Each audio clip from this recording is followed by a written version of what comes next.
This is the Eigiis KE5, the successor to the KE3 flashlight watch that I reviewed before. It still has the flashlight, but now it comes with a compass, an altitude sensor, and an air pressure sensor. Inside the box we have the usual instructions. Here's the proprietary USB-A to magnetic charge cable. I got an extra watch band with this. Looks like it's a leather band. It seems kind of inappropriate for this type of watch, but it's free anyways. Here's the watch itself. Let's take off the wrapper. I don't know who designed this. It's kind of stuck in here. I'll have to cut this off. It looks very similar to the KE3, except now it has 4 buttons. I opted for the orange button one, but it also comes with regular black on gray. Here's the welcome boot up screen, and on the sides we have the typical home back screen on button. The flashlight is still on the right hand side, so this is only good for left-handed wearers. If you were to wear it on your right hand, the flashlight would be pointed towards your forearm. Bottom button is the typical back button. On the other side we have a dedicated torch button for the flashlight, which is a nice touch. The previous KE3 did not have this. And on the top we have the sports button. It activates sports trackers on your watch, which I don't use. The back panel has the health sensors, model number, and it claims it's 3 ATM water resistant. The app it uses on your phone is called FitCloud Pro. Let's take a look at the watch faces it includes. I'll just stick with this white and red text on a black background. Seems easy enough to read. Let's try the torch button. With the screen on, you have to press and hold it for about 2 seconds for the light to come on. Pressing it again brings on its flashing mode, which looks like it's an SOS signal. Pressing it again turns it off. There is also a software flashlight switch from the pull-down menu. The user interface is typical of these types of watches. Push up to get to your notifications. Pull down to get to your quick settings. Swipe right to get a quick look. You get a date, last used apps, the weather, and although this looks like a phone shortcut, it's really the Bluetooth audio connection toggles. More on that later. Swiping to the left brings you your pinned apps. On the last page, you can add and subtract which ones you want pinned here, although it's not a complete list. If I wanted to add my timer or stopwatch, that's not possible. First things first, let's take a look at how the flashlight performs. Here is the KE5 looking into the back of my trunk. These lighting videos were captured with the worst low light camera I have, which is on the Unihertz Titan Slim, which has no type of adjustments for low light. This is done for the best comparison so that the camera software won't adjust for low light. Now the previous version, the KE3.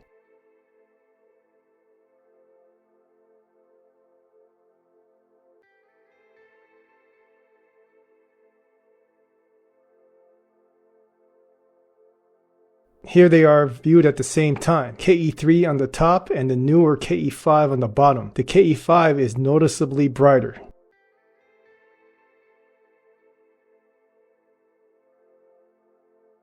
Here's another comparison where the watch is held at waist height, shining onto a concrete floor. Here's the KE3.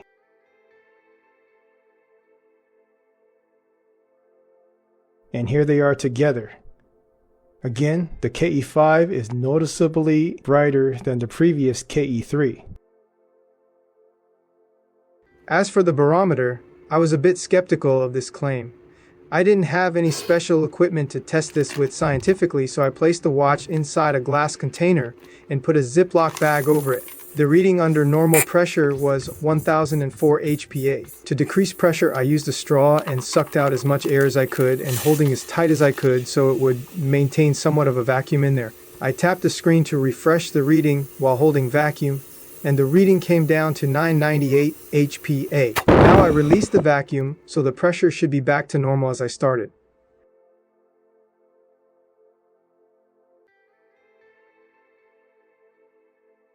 I refreshed the reading again, and it came back to 1004 HPA. While I can't say for sure how accurate the reading is, there does seem to be a pressure sensor in there. For the altitude measurement, the GPS info app on my phone shows 154 feet at my current location, but the watch by default shows 259 feet. Since the watch does not have a GPS signal, I'm not sure how it is getting this reading, so take that information as a very rough estimate. For the compass, I went outside and it wanted me to calibrate it by moving my arm in a figure 8 motion. After calibration, the reading seemed slightly different than the one from my Eigiis phone running the GPS info app. It was close and good enough for general directions.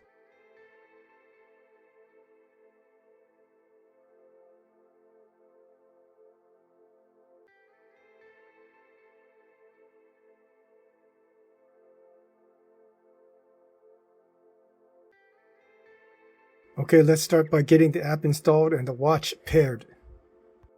I have FitCloud Pro installed. First, I agreed to all the statements. And for the login, I can use without an account. The option is on the top corner here. Now enter in all your personal information. But for the height and weight, it defaults to using the units I'm not familiar with. So I'll just enter whatever they have for the default and I'll change it later. Go ahead and approve any of the permissions it asks for. Now it will list all the devices that it could find through Bluetooth. If you want, you can also use the QR code scanner by pressing this icon.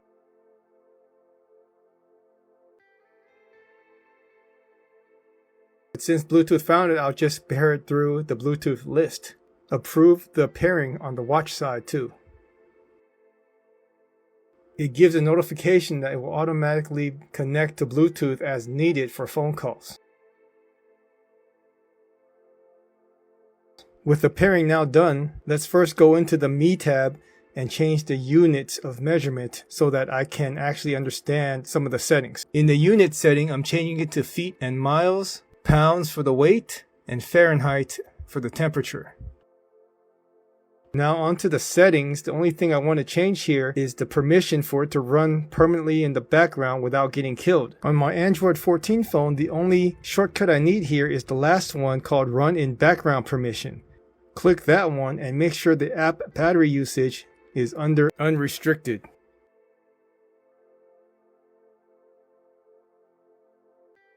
Now back to the device tab. You can set up your wallet and business card information for each app that you have installed. But what really this is just a copy of a QR code that your specific app generates. So it will just pull up a QR code for your contact information. It's nothing special. I usually skip this. Now for the push notifications, which is pretty important, at least for my use. I like to enable the call alerts, but not the SMS, because the built-in SMS notification function only sends out notifications for simple text messages. If you get a MMS image or if you're using the default Google Messages, it defaults to RCS type messaging, and this app won't push that out to your watch. So I do not enable this SMS setting. I'll show you later what I enable. For now, I'll enable WeChat, which also requires certain permissions. Just go ahead and set that up. Facebook Messenger, and now I go into more reminders, and here you get a list of all the apps on your phone, even the system apps. I'm going to scroll down to the Messages app and enable that from here. I don't have any other apps I need from here. Let's see if I missed anything from the default list. I also want WhatsApp. I missed that. Let's back out to the Device tab. You have your other reminders. You can set your alarms. You can set if you want weather reports, give it the permissions it needs. You also set up the raised to wake option here, and there's an option to set the time that it's in effect. So if you're sleeping and you don't want the watch to constantly wake, you would set up the window where you want the raised to wake to be effective here. For it to be on all the time, just leave it at the default 0-100 hours to 23:59. This wrist preference option of left or right hand makes no difference that I could tell, so I just leave it alone. If you have some frequent contacts, you can add them here and it'll show up as a contact on a shorter list on your watch. And from there you can dial directly if you choose to use your watch as a phone. Onto the Home tab, you get your functions for health measurements and exercise goals. I don't trust these sensors and I'm not an active person, so I'm not going to bother with this. Let's look at how we can customize the watch. From the Device tab, we can go into the dial library. Wait for it to load up all the dials you can download.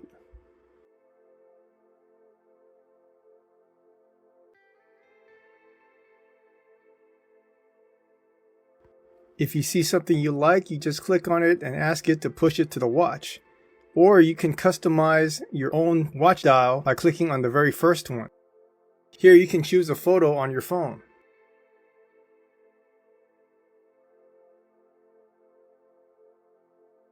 First, you crop out the section that you would like to have. Then you choose the style of the font and color. You cannot mix and match, which is very limiting.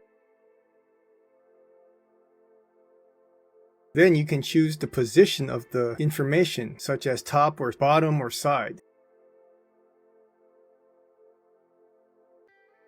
After you're done, hit the push button and wait for it to upload to your watch. It takes a while, so this is fast forwarded. And here's how this one looked like. The other thing you can customize is the menu style. There's 4 styles to choose from. Style 1, which is just a grid of icons you can scroll up and down.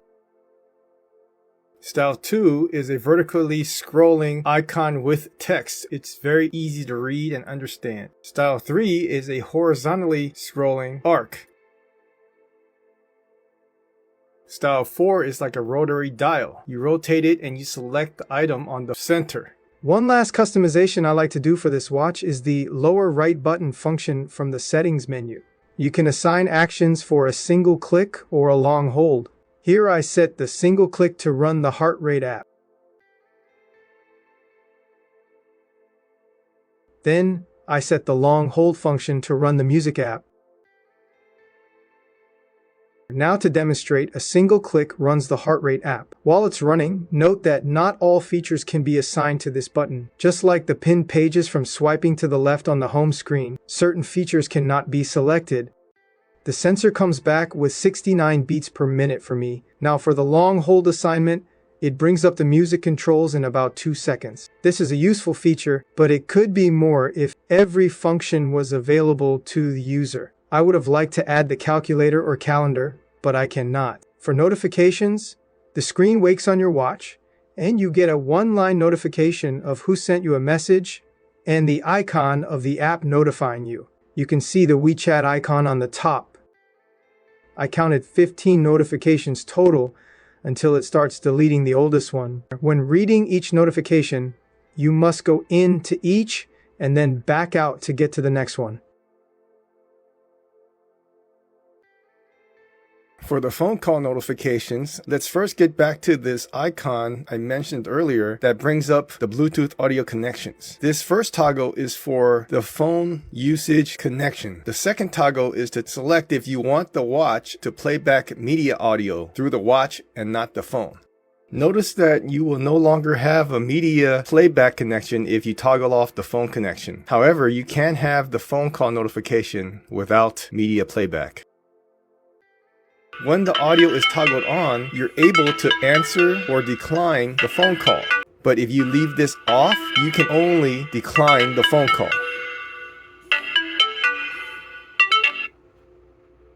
Another interesting thing I'd like to point out is that if your phone is on Do Not Disturb and you have phone audio toggled on, you will not even get a notification of your phone calls.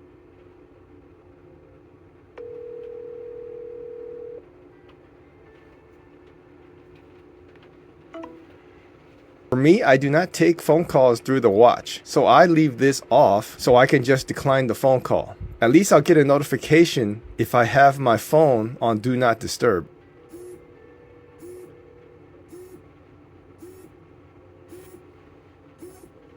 Here's how phone calls sound like through the watch. Hi, thanks for calling Walgreens at the corner of Irving Street and 22nd Avenue. How can I help you today? Pharmacy hours.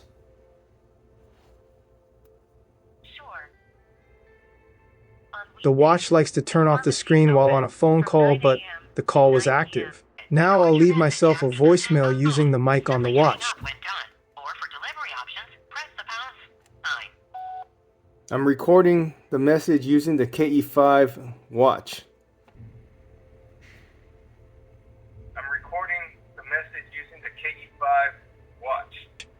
Compare that to a voicemail I left using the phone's mic itself. Recording a message using the phone's regular microphone. While the recording from the watch was lower in volume, it was good quality and understandable. Here's a demo of the voice assist. With Bluetooth media playback turned off, it still works, but the responses come from the phone. What's the price of Bitcoin? 1 Bitcoin equals $83,825.10. With Bluetooth media to the watch, it comes through the watch. What's the price of Bitcoin? 1 Bitcoin equals $83,825.10. Finally, let's do a quick overview of the rest of the apps included. You have the phone calls app, frequent contacts list, your call records, the voice assistance app, your workout data, the workouts list, which tracks different activities for duration, heart rate, and calories burned.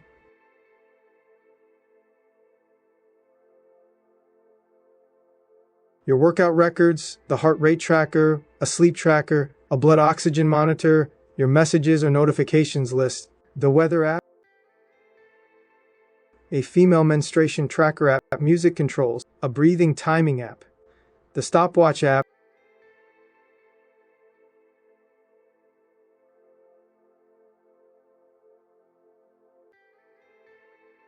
the timer app, your alarm clock that you need to set up on the phone app side, your payments QR code list sorted by app, your business card QR code list, the calendar app which is viewable by day or month, the calculator app,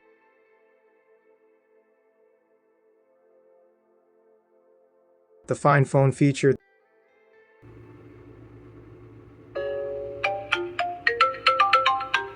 the camera shutter function only works from FitCloud Pro's built-in camera feature. It does not work with your default phone camera. You must also open FitCloud Pro manually, but it should be already on the camera feature if you've opened the camera shutter on the watch.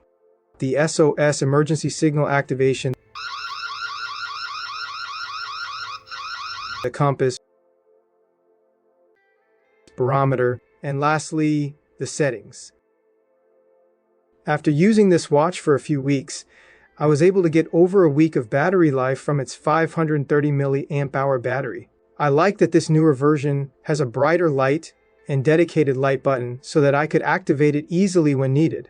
The FitCloud Pro app also has good app list support in terms of what I can get notifications from. However, the vibration motor is still a bit weak, and oftentimes I do not feel the vibration even on the strongest setting. The ability to customize certain shortcuts are still limited like the previous version. But this KE5 watch is still perfectly functional and a great budget smartwatch despite the minor issues. These are going for around $25 on Temu, so if you find it could be useful, give it a try.